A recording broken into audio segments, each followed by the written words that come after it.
ಎಲ್ರಿಗೂ ನಮಸ್ಕಾರ. And Thomas, ತುಂಬಾ ಖುಷಿ ಆಗ್ತಿದೆ ನನಗೆ ಇವತ್ತಿಲ್ಲಿಗೆ ಬರೋದಕ್ಕೆ. ಮುಖ್ಯವಾದ ಕಾರಣ ಆಗ್ಲೇ ಎಲ್ಲರೂ ಹೇಳಿದ್ರು, ನಿಮಗೂ ಗೊತ್ತು. ನಮ್ಮ ನಿರ್ಮಾಪಕರಾದ ಇ ಕೃಷ್ಣಪ್ಪ ಅವರು ಹಾಗೂ ಇಡೀ ತಂಡ ನನ್ನ ಬದುಕಲ್ಲಿ ಒಂದಲ್ಲ ಒಂದು ರೀತಿ ಅವರ ಶ್ರಮದಿಂದ, ಅವ್ರ ಕೊಡುಗೆಯಿಂದ ನಾನು ಇಲ್ಲಿ ನಿಂತಿದ್ದೀನಿ ಇವತ್ತು. ಸೊ ಅದಕ್ಕೋಸ್ಕರ ಇಲ್ಲಿ ಬಂದಿದ್ದೀನಿ. ನಾನು ಮೊದಲೊಂದು ಚಿಕ್ಕ ಇನ್ಸಿಡೆಂಟ್ ಹೇಳಕ್ಕೆ ಇಷ್ಟಪಡ್ತೀನಿ, ಯಾವ ಥರ ವ್ಯಕ್ತಿತ್ವ ಇ ಕೃಷ್ಣಪ್ಪ ಅವ್ರದ್ದು ಅಂತ ಹೇಳೋದಕ್ಕೆ. ಇವತ್ತು ಅವ್ರು ನನ್ನ ಹೊಗಳ್ತಾ ಇದ್ದಾರೆ, ನಾನು ಬಂದಿದ್ದಕ್ಕೆ ಥ್ಯಾಂಕ್ಸ್ ಅಂತ ಇದ್ದಾರೆ.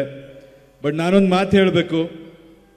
ನಾನು ಮೊದಲು ಸೀರಿಯಲಲ್ಲಿ ಆ್ಯಕ್ಟ್ ಮಾಡ್ತಿರ್ಬೇಕಾರೆ ಸಾಮಾನ್ಯವಾಗಿ ಹೀರೋ ಚಾನ್ಸ್ ಬರುತ್ತಲ್ಲ, ಎಲ್ಲರೂ ಕೇಳ್ತಾ ಇದ್ರು ನೆಕ್ಸ್ಟ್ ಏನು ಮಾಡ್ತೀಯಪ್ಪ. ಯಾಕಂದ್ರೆ ನಾನು ಸೀರಿಯಲ್ ಆ್ಯಕ್ಟ್ ಮಾಡ್ಬೇಕಾದ್ರೆ ತುಂಬ ಜನ ಮಾತಾಡ್ತಾ ಇದ್ರೆ, ಈ ಹುಡುಗ ಹೀರೋ ಆಗ್ಬೋದು, ಒಂದಲ್ಲ ಒಂದಿನ ಹೀರೋ ಆಗ್ತಾನೆ ಅಂತ ತುಂಬ ಜನ ಮನೇಲಿ ಮಾತಾಡ್ತಿದ್ವಿ ಅಂತ ನನಗೆ ಹೇಳ್ತಾರೆ.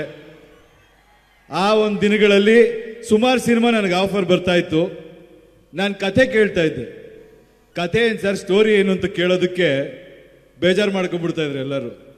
ಏನಪ್ಪ ಅವನಿಗೆ ಇಷ್ಟೊಂದು ಕೊಬ್ಬು, ಸ್ಟೋರಿ ಕೇಳ್ತಾನೆ, ಚಾನ್ಸ್ ಕೊಟ್ರಿ ಅಂತ.